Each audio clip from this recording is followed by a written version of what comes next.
Shalom, okay. First all praise and glory to Yahweh, Bahashim, Yahushai, Bahashim, Rakapardash, double on plus millstone, and citation select. And I want to get the list real quick. You're going to hell a lot, but hell is very important. This thing truly is, bro. Yeah, so right now, bro, I'm like, shit, I'm going through, like, goddamn. Like, it feels like that shit's at 11, though. Like, fuck. But at the end of the day, you gotta make sure your faith steadfast and stands true, basically. You know, I'm making less for myself in case for any brothers are going out there, bro. You're catching it, going through it, bro. And you're like, yeah, man. Truly, your faith is truly gonna get tested. Because it truly sees what you're truly about, man.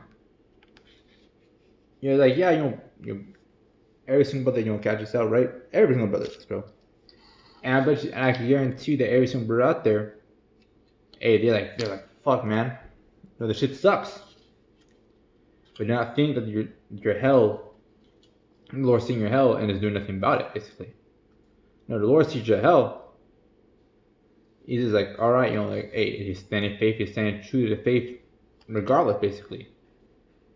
And the truth is, yeah, man, you may feel alone. You may feel alone sometimes, and that's the honest truth, bro. And this truth, you may feel like you're just by yourself, that so much shit's going on around you. You're just like, fuck, man, like, how do I combat all this? How do I even push back? And it's through the scriptures, basically.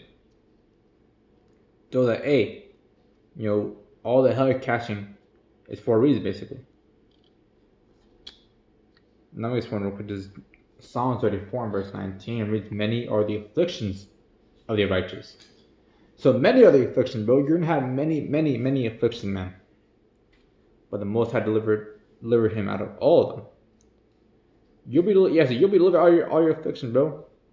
It is you have to wait and stand fast, basically. You gotta wait, basically. You gotta wait, like, hey, the Lord, you gotta basically that trust in Most High, telling you, like, hey, the Lord got you. Don't worry about it. Don't worry about it too much. Like, hey, the Lord got you at the end of the day. But you gotta understand, there is a heavy price for His wisdom. There is a heavy price, man. I'm trying to get this real quick.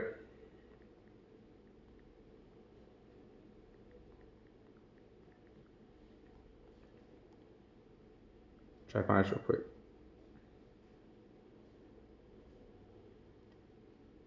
Yeah, I guess it's Matthew 19 and verse 27 reads, "And then Peter answered and said to him, Behold, we have forsaken all and have followed thee.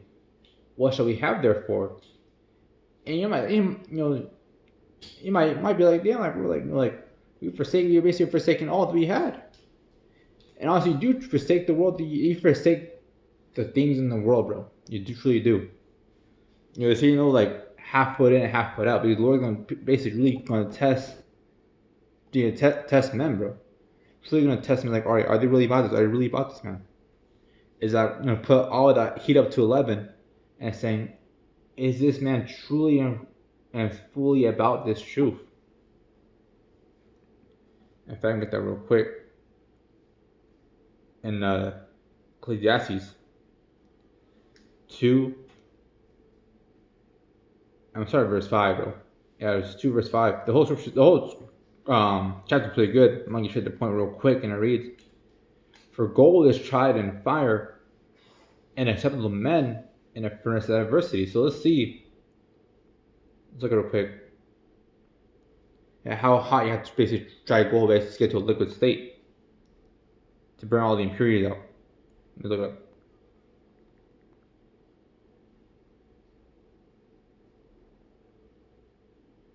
See, altar.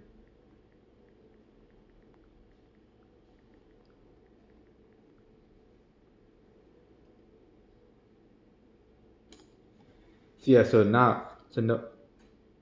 so because metal ores need to be heated to very high temperatures to produce pure metals. So pure metals, this is like about pure metals. Temperatures much higher than open fires can usually produce. Iron melts at 1800,000 Celsius. So about 3,270 degrees Fahrenheit, and gold melts at 10,602 Celsius, or 19,043 degrees Fahrenheit. So that's some hot shit, bro. Basically almost 2,000 degrees. It's supposed to try gold, basically.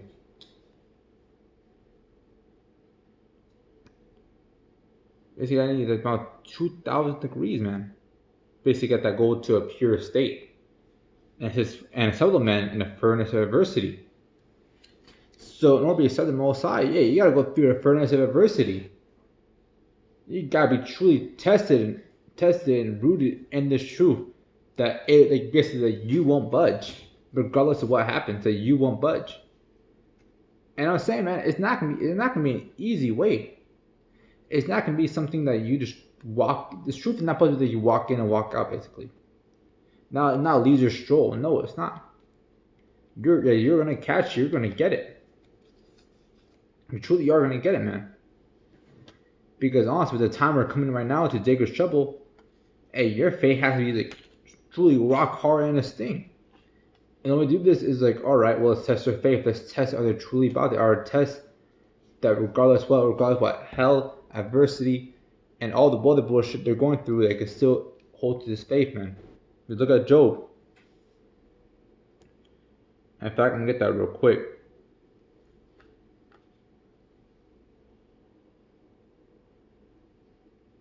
In fact,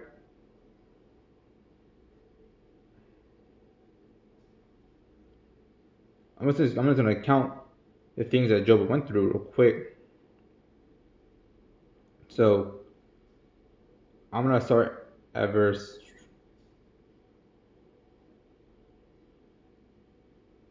I'm gonna start verse 12. This is Job 1 verse 12, and reads, "And Moses is gonna say, behold, all ye have is in thy power, only upon himself put not forth thine hand." So Satan went forth out of the presence of the Most High. And there was a day when his sons and his daughters were eating and drinking wine in the eldest brother's house. And there came a messenger unto Job, saying, the ox were plowing, and the asses feeding beside them. And so I set bushes up, and his Sabines fell upon them, and took them away. Yea, they have slain those servants with the edge of the sword, and I only am escaped alone to tell thee. So that's one right there, right?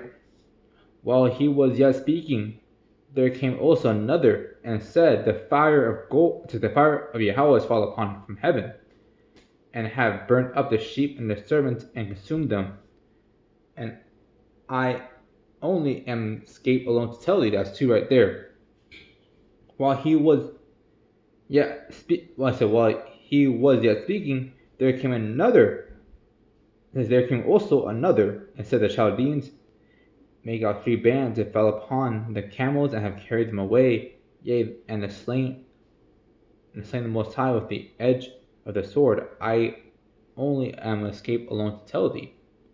That's right there.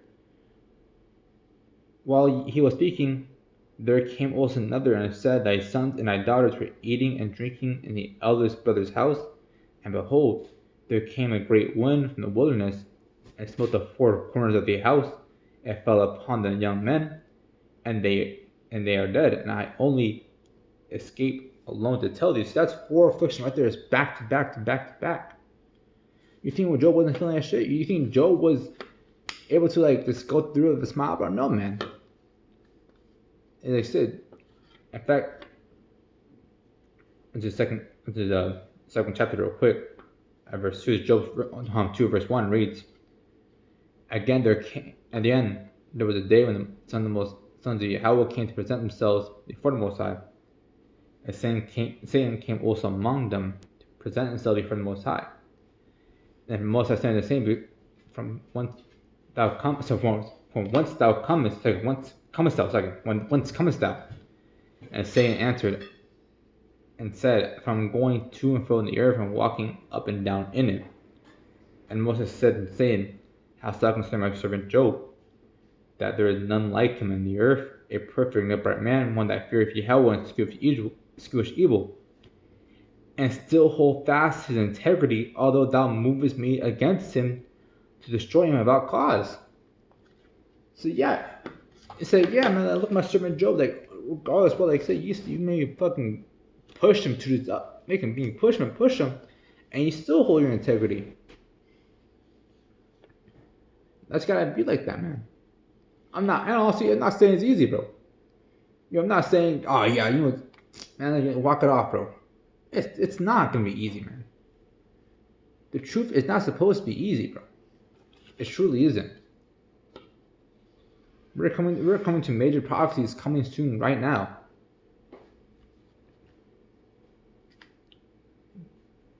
So this is verse 4, and it reads, and Satan answered the Most High, said, skin for skin, yea, all that the man hath will he give for his life.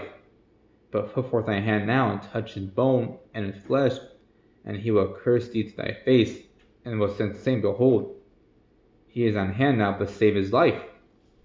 So Satan went forth from his presence, and the Most High smote Job with sore boils, from the sole of his foot unto his crown. And he took me a potsherd to scrape himself withal, and he sat down among the ashes. So from head to toe, Job was just covered in boiled, but he was fucking aching, man. His body was aching.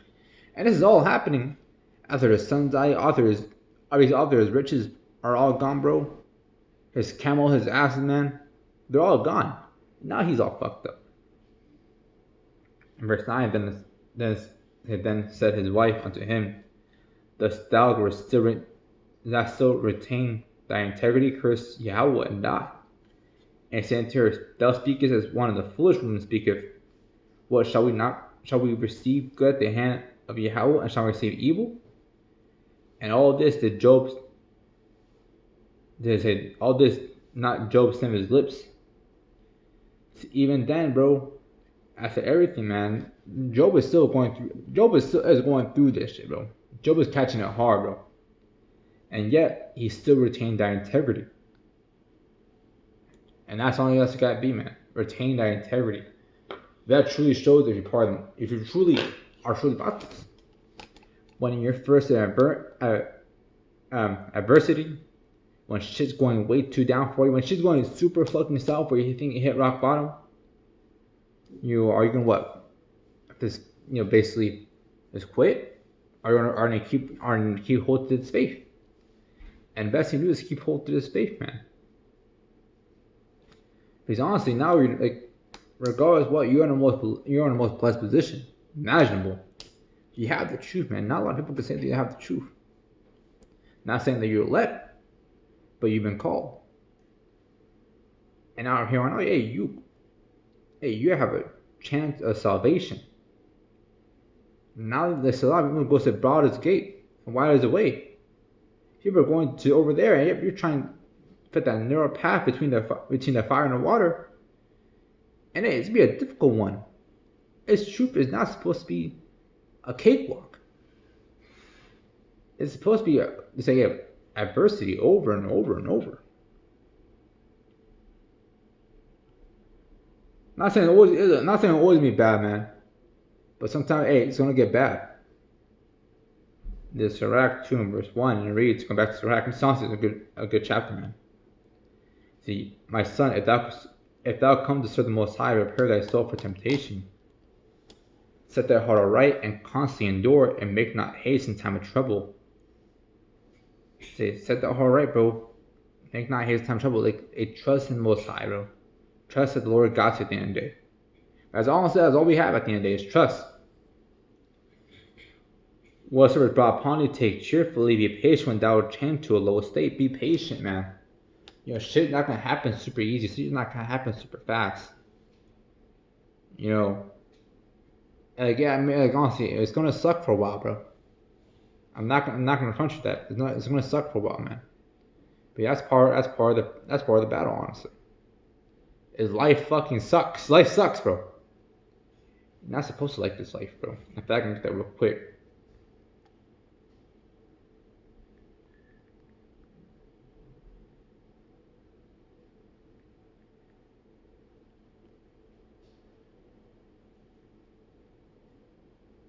Try to find it real quick. Yeah.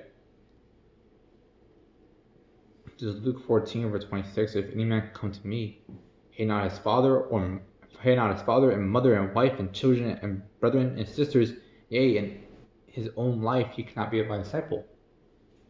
So, hey, you gotta hate, bro. You gotta hate your own life, and the Lord will make you. You're gonna hate your own fucking life, man. But what? It says that whosoever did not bear up his cross and come after me cannot be my disciple. And it goes to the kind of cost, man.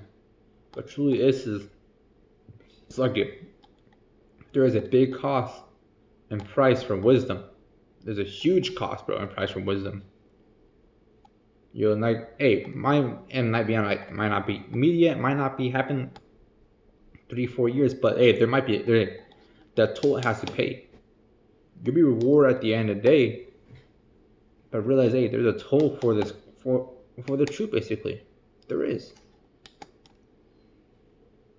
But that's when I got. And with that, give all praise to Yahweh, Hashem, Yahushua, Hashem, Kakwadash. That's like him, so on.